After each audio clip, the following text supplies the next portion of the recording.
Hello, everybody, and welcome to episode 17 of The Owner's Box After Dark. I'm not near the mixing board tonight, so I can't do all the reverberating sound effects. I am Mark Farinella. I'm your host. I'm also the former assistant sports editor, Patriots beat writer, and sports columnist of a local newspaper down here in this part of Massachusetts for over 40 years. And I do this now, and I enjoy it a lot. And if I didn't enjoy it, I wouldn't be doing it. It is Tuesday, September 15th, 2020 here, within the palatial confines of Studio B in what I call Fulton Pond Studios in Mansfield, Massachusetts. And it would have been a nice sunny day, except for the fact that we have the smoke from the western wildfires wafting over the Commonwealth of Massachusetts today, if you can believe it. It's not thick down here at the surface. We can't really smell it, but it is kind of fuzzing out the sky and the sun. So, interesting times in which we live. The contents of this episode of The Owner's Box After Dark should have probably appeared last week. At some point before the New England Patriots opened their 2020 season at Gillette Stadium in Foxborough, right across the border, against the Miami Dolphins. But that's why I committed it to a virtual recording, hopefully to serve as proof for the prognostications that were contained within it. As I hinted slightly there, I'm going to take a look at the Patriots in this episode of The Owner's Box After Dark.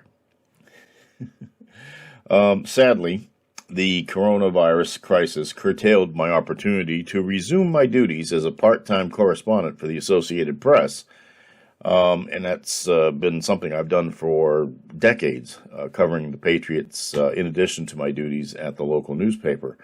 But as a result, that situation marked this and in this preseason, it marked the first time since 1976 that I did not set foot within training camp for even just one day, and that broke a string of 43 straight years of in-person coverage. No problem, though. I did the best I could to keep up with the goings-on in the event that I had to be called into service on short notice.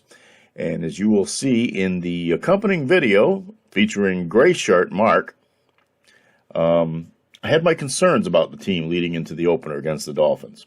I discussed them in some depth, off the cuff. It was completely ad-libbed. I wish I had had some notes. But even amid all those concerns that I mentioned, I still suggested that the Patriots would defeat Miami, and which they did, by the score of 21-11. It was a very, very big day for the new field general of the Patriots, former Carolina Panther Cam Newton, who completed 15 of 19 passes for 155 yards with no touchdown passes but no interceptions, and that gave him a passer rating of 100.7. He also rushed 15 times for 75 yards and 2 touchdowns, and that rushing total was the most by a Patriots quarterback since 1976, when Steve Grogan went over the 100-yard mark in a game against the Jets. And yes, that was even before I was covering the team, but just by 1 year. And I did get to see Steve Grogan run for an awful lot of yards. And now he runs the sporting goods store that my Aunt Lil used to own here in Mansfield. And it was also a good day for the Patriots defense, and a little bit surprisingly so. The defense limited Miami to 269 total yards, and they picked off Ryan Fitzpatrick 3 times. So let's go to the tape, as they say, and check out what I had to say before the game. And when I come back, I will go over the topics I raised and see how they were addressed by the Patriots and their coaching staff in the opener.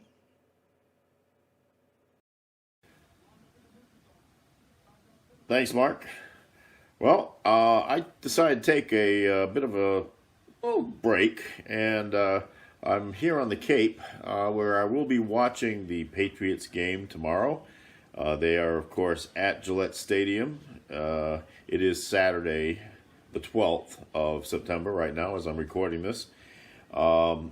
They will be at Gillette Stadium playing the Miami Dolphins in the season opener before no fans at all. So the traffic won't be bad in Foxborough tomorrow. That's kind of cool. People ask me if I would ever like to do the Fearless Forecast again, and I kind of feel a little out of it, so I'm going to pass on that. But in the meantime, I would like to offer a couple of thoughts about the Patriots. I didn't get to cover them at all this year because of the COVID-19 restrictions on the number of people that could be at training camp. So I watched from afar, and I saw them trying to rebuild this team. Obviously, the most important part of it is the signing of Cam Newton to start off with. A lot of new faces. A lot of people opted out. Dante Hightower's departure is going to be felt quite keenly in a linebacking core that has to be rebuilt almost from scratch. And that is one of the big problems, I think, that the Patriots will be facing this year. Wide receiving core, I'm still not in love with. Running backs, they got plenty of them. We'll see how they work out. Offensive line took a step backward last year. We'll see if they can be rebuild it this year without Dante Scarnecchia, who retired finally. And I hope he's enjoying it because he has earned that retirement, believe me. So you look at the Patriots, I ran through the schedule, and I am not really that much in love with what their chances are, except for the fact that I'm not in love with the chances of anybody else in the AFC East. But I try to be critical at times like this, and so my count was 8-8. I think they will win more than they lose before the break. They're going to struggle with some of the really good teams on the schedule. And a lot of it, of course, depends on whether Cam Newton can stay healthy. I mean, he's coming off of 2 injury-plagued years. He seems to have a lot of fire in the belly. Let's see if the Patriots coaching staff and McDaniels, especially the offensive coordinator, let's see if they can adjust to having a truly mobile quarterback, but someone who's got a pretty good arm and can reach receivers if he just has them.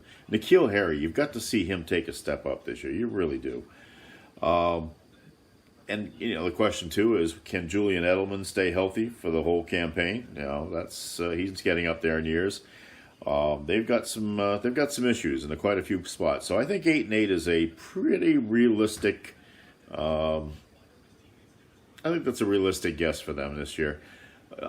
Big question will be what they did against Miami. By the time this is on the internet, we'll all know what the result was. I think that they will still defeat Miami at home, although Ryan Fitzpatrick has given them fits, even during the best of the Tom Brady years. So I'm wondering if indeed the Dolphins might come in here and throw a little bit of a surprise at the Patriots. But I'll still say that the Patriots will have defeated the Dolphins by the time you see this, which will get them off to, obviously, a 1-0 start and a 1-0 advantage in the AFC East right off the bat. But if that one doesn't go the Patriots' way, that could actually skew everything the rest of the way. I will put the schedule up in a second, and you will get to see what my picks are, and we'll see what happens. But I am looking forward to seeing some football. I watched a lot of the Kansas City, Houston Texans game the other night, and I was not impressed by the quality of play late in the game. And I think that has a lot to do with the lack of exhibition games, preseason games, OTAs, you name it. Anything that they had to do in a preseason setting, not being able to do it, I think really hurt them, both teams. And we'll see. I mean, obviously, Belichick is usually a guy who's very, very, very committed to getting the most out of his team during that kind of a preseason setting. So we'll see how much the Patriots have been affected by that, especially in a year when they are completely revamping themselves after 2 decades of having maybe the best quarterback ever to play the game. Let's look at that schedule. Okay, thank you. Great shirt, Mark. Let's take a quick look at that schedule. before we get into any talk about some of the things I talked about in the segment you just saw. First of all, you have to kind of sit back and think to yourself, what exactly did we see against the Miami Dolphins? Are the Dolphins any good? Their offensive line did not protect Ryan Fitzpatrick all that well.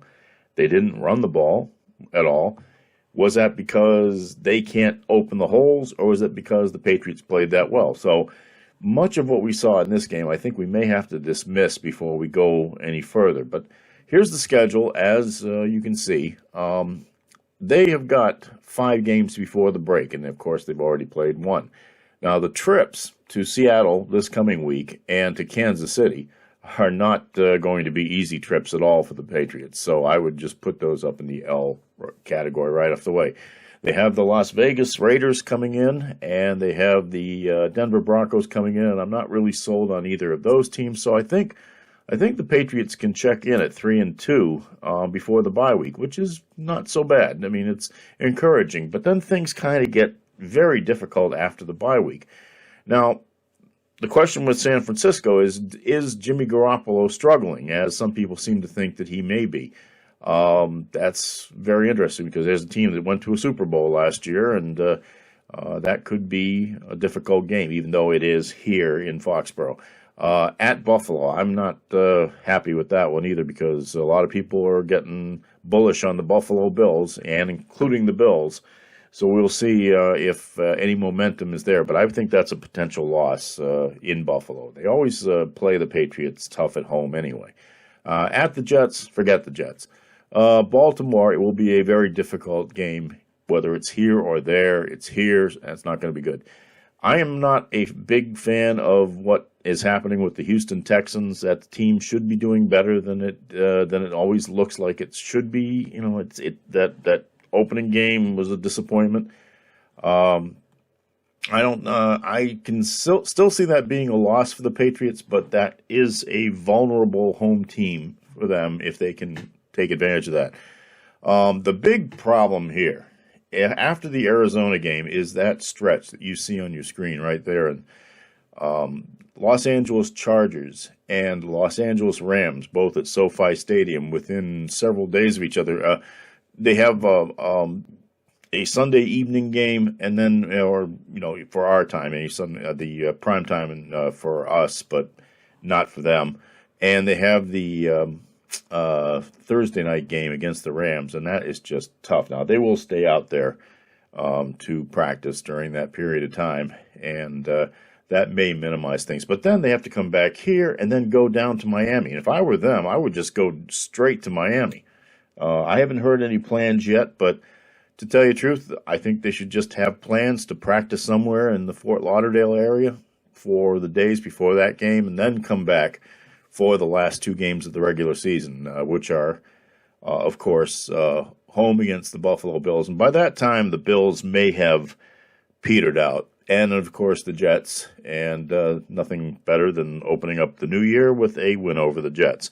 So if you look at what I've come up with, my very professional-looking chicken scratchings on the schedule, you will see that I have 8-8 penciled in. I think it can go either way, but not by much. I think you could see 9-7, and maybe with a little bit of luck, 10-6. That is, if everybody stays healthy and if Newton continues to play well, and if he gets a little bit more help from his receivers. But it could also go south, and there's all sorts of reasons why that could happen. Most of it would be injury-related, and as the Patriots' best receiver is Julian Edelman. He's not getting any younger. And beyond that, somebody is going to have to emerge to help him out. I also think that tight end is still a very much of a vulnerability there. And if you have any problems in the secondary, that could be a big problem for the Patriots going down the road.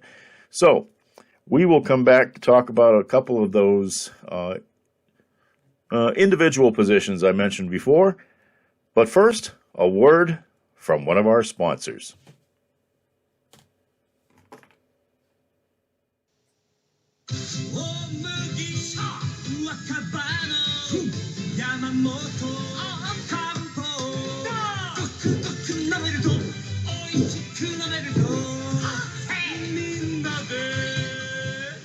なんだけど。青汁とか絶対無理。飲めばわかる。うまっ。山噛んだもの。うまっ。山噛んだもの。いや。いや。山形観光の大麦若葉なんで。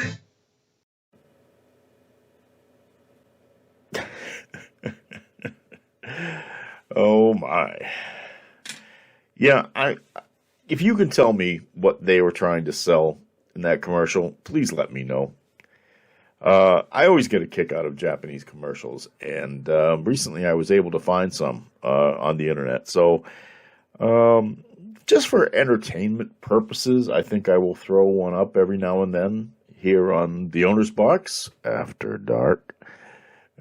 Can't get more in the dark than those things are. I mean, seriously, I know they were selling a drink of some sort, but they're so manic. The imagery is all over the place, and that was one of the milder ones. You should see the ones for noodles. Holy mackerel!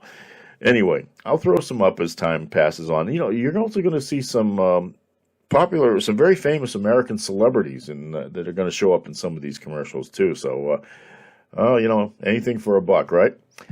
Anyway, let us continue on to the next phase of this episode of the Owner's Box After Dark.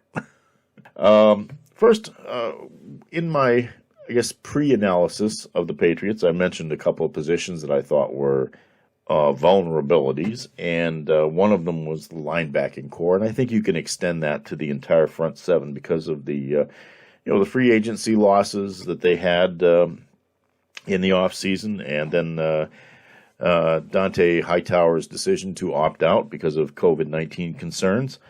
I do think that they showed quite well against the Dolphins, but then again, as I said earlier, I'm not really sure what the Dolphins brought to this game, so to speak, so I'm withholding my judgment until after the Seattle game. Especially since it's going to be out there. They have to deal with the recorded noise of the 12th man, which I'm sure Pete Carroll will try to find some way to cheat on that, I'm sure. A guy who I think is really going to be good in this front seven is Chase Winovich. I think he is a star linebacker in the making, as long as he stays healthy and continues to learn. I really think he can be something else. It was good to see Dietrich Wise playing well. It was good to see Derek Rivers finally contribute something. There's a guy who's had no luck whatsoever in his tenure as a Patriot, and good to see something out of him. We'll see if that can continue. Okay, wide receivers. Well, they've got a long way to go there, I'll tell you. You look at the fact that Newton only completed 15 passes in the game. But of those, 10 of them were the only two players that were wide receivers. I have the statistics right here on my phone, yes. Julian Edelman, 5 for 7. 5 catches and 7 targets for 57 yards. And he took a beating on a couple of those. N'Keal Harry. Okay, he caught 5 of the 6 passes thrown at him for 39 yards, but that fumble down by the end zone was unpardonable, as they say. And if he is going to be a solid wide receiver in the National Football League, you don't drop the ball as you're about to go into the end zone. So that scared me. As for the other passes that were thrown to James White, which you can expect him to catch a certain number of passes as the third down back. And Ryan Izzo showed some nice, so he did get one catch, and I think it was 25-yarder. Yes, it was. So I kind of enjoyed seeing that. They really, again, here's a team that does not have the tight end talent that they used to have, but they're going to have to find a way to get it. And then the rookie running back Taylor had a catch for 4 yards. He contributed more afterwards, and I will get to that right now, in fact. Running backs. Yes. Well, of course, you got Newton's running. And here's a place where I think the Patriots made adjustments in their playbook. I don't think there were as many adjustments as a lot of people are trying to claim there were, because if you look at that game, especially I think when they came out in the second half, right at the beginning of the second half, and had that possession that moved the ball quite well prior to the fumble, you could see that Newton was completing the Brady passes, and he was making the Brady plays, slot receivers, short passes, yards after the catch, and so on. Okay, in the red zone, he became a runner, and that was a big difference than anything you'd get from Tom Brady, except for on the sneaks, as he proved in the game against the Saints on Sunday, that he was able to get his 2-yard sneak for a touchdown to start the Tom Brady era in Tampa Bay. Probably the most positive thing he did all day down there. But Newton does have that dimension where he can run. And the biggest thing you saw was an option play where he would bury it into either one of the other backs or fullback's arms and then pull it out at the last second and then make the decision to run. Now, the question is, he's in his 30s now. Do you really want him to be doing that 15 times a game? If he's healthy, yeah, but will he stay healthy doing that? And that's one thing that Josh McDaniels and Bill Belichick are going to have to consider. But in the meantime, that's where I think you saw the biggest difference, is that suddenly the quarterback became part of the running attack. Sony Michel, he has not had much of a preseason. Of course, nobody knows what a preseason could have been. He had 10 carries for 37 yards. And Burkhead had, I think, 7 carries for 32 yards. Everybody's saying, "Oh, this is going to be the Burkhead breakout year." Yeah, until he gets hurt. Let's wait on that for a while. He can be a very, very effective role player on the team. I just am never going to count on a lot from Rex Burkhead until he proves that he can stay healthy. Kind of like the Danny Amendola thing. Until Danny Amendola could stay on the field, you really felt you never got what he was worth, until certainly in the postseason he was great. And that's what I want to see out of Rex Burkhead. I want to see him stay healthy, contribute in the limited fashion that he is able to do, and stay on the field until you get to the postseason. And that's what you want. That's what you want a guy to do in that situation. So Taylor was the breakout guy, I think. He had 4 carries for 28 yards, average of 7 a carry. He had an 11-yard tote. And he runs straight ahead. Now, I think somebody compared him to Minnie Mac Heron. And for those of you who have followed the Patriots for any length of time, you may remember back in the way back era, when they first moved to when they first moved to Schaefer Stadium in Foxborough upon its construction. He was the sprightly little back who could put on a real burst of speed, and he was the toast of the town for a brief while until whatever drug addiction he had kicked in, and that was the end of that.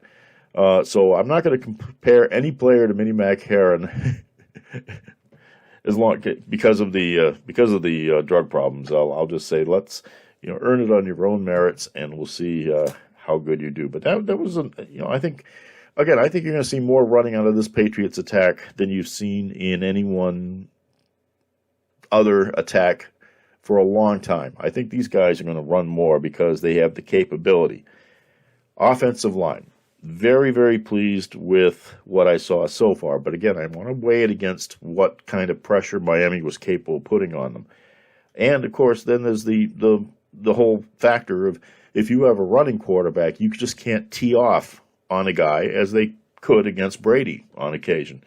So Isaiah Wynn, I thought, had a really good game at left tackle. I didn't grade these guys. I watched it like a fan, like anyone else does, but I thought they got definitely a good job out of him. I thought David Andrews had a solid game coming back, and that was one of the things I used to worry about when David played, because as a good player as he is, he was vulnerable to the over-the-middle rush. Oftentimes, he would get bull rushed over the middle, and that was kind of exposed a little bit last year too, because I thought Ted Karras kind of straightened that out for the Patriots. And of course, Ted Karras is a Dolphin now. But I thought there was solid play on the offensive line, and I think that is the kind of thing that you would like to see continue on, especially since they have kind of committee coaching there this year. So, sure, the precepts that Dante Scarnecchia put in place are still there. Now, the question is just the motivation to get these guys going, and the question of depth. They do have more opportunities for depth this year because of the larger practice squad and the fact that you can put veterans on it and such like that. But all in all, a positive game. Not too many mistakes. Certainly not much in the way of turnovers. You know, that was good. They forced turnovers, but they didn't get points off of them the way they could have. And I think that's something that you really, if you're going to force turnovers, you got to convert them into points. Ask the New Orleans Saints about that.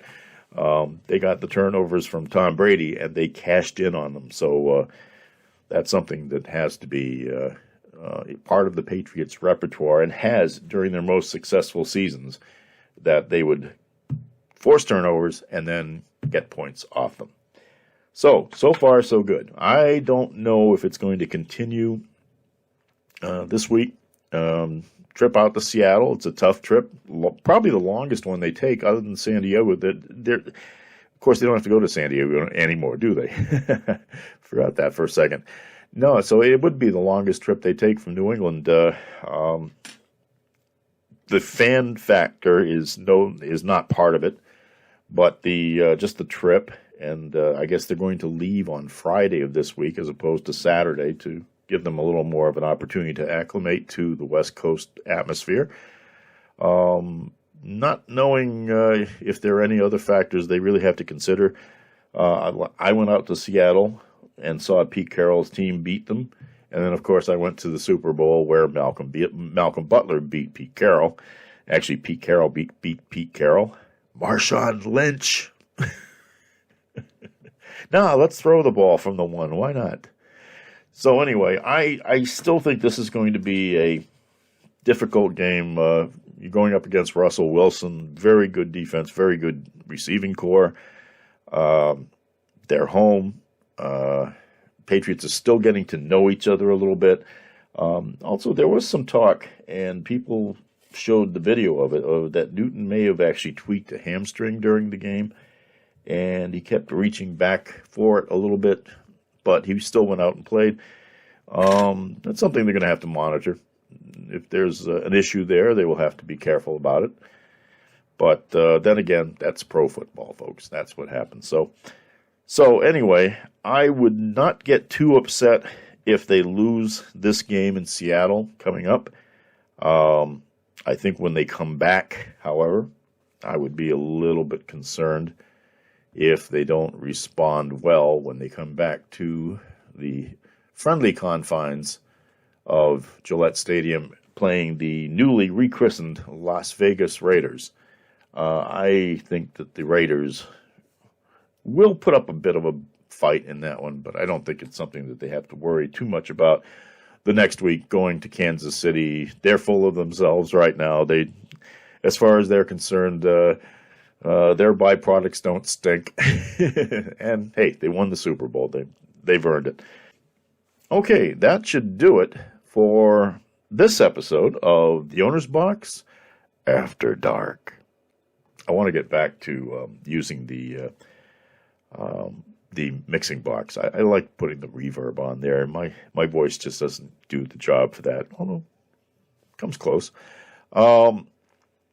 If you would like to check out my other podcasts, and of course I want to remind you my audio podcast made it back last week for the first time, and I have links of that and of all my other podcasting efforts, video and audio.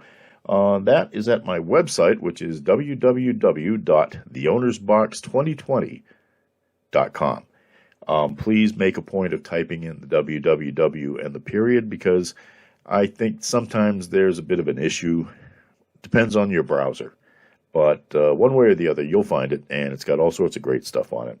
If you would like to send me emails to give me suggestions or let me know in no uncertain terms what you think of me, the address is theownersbox2020 at theowners.com, and it's right across the screen, as you can see. And, of course, you can send me snail mail, too. And, hey, I got something in my mailbox the other day. It was from the Postal Service telling me how to vote by mail, which everybody's saying is erroneous information.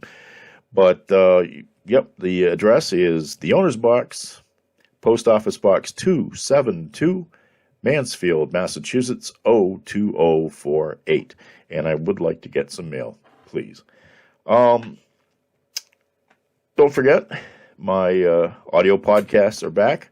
We're going to try to space them out a little bit. You know, I did 26 of them in the first season, and they kind of spread over a shorter period of a year. I want to do them every other week. So we'll try to keep it spaced out a little bit. But the anniversary of my first one is, I believe, October 31st. So we'll see what we can get. We'll try to get some interesting guests. Of course, there'll be some people you've heard before, and they're always fun to have in here. So, and we will have another After Dark episode soon, I hope.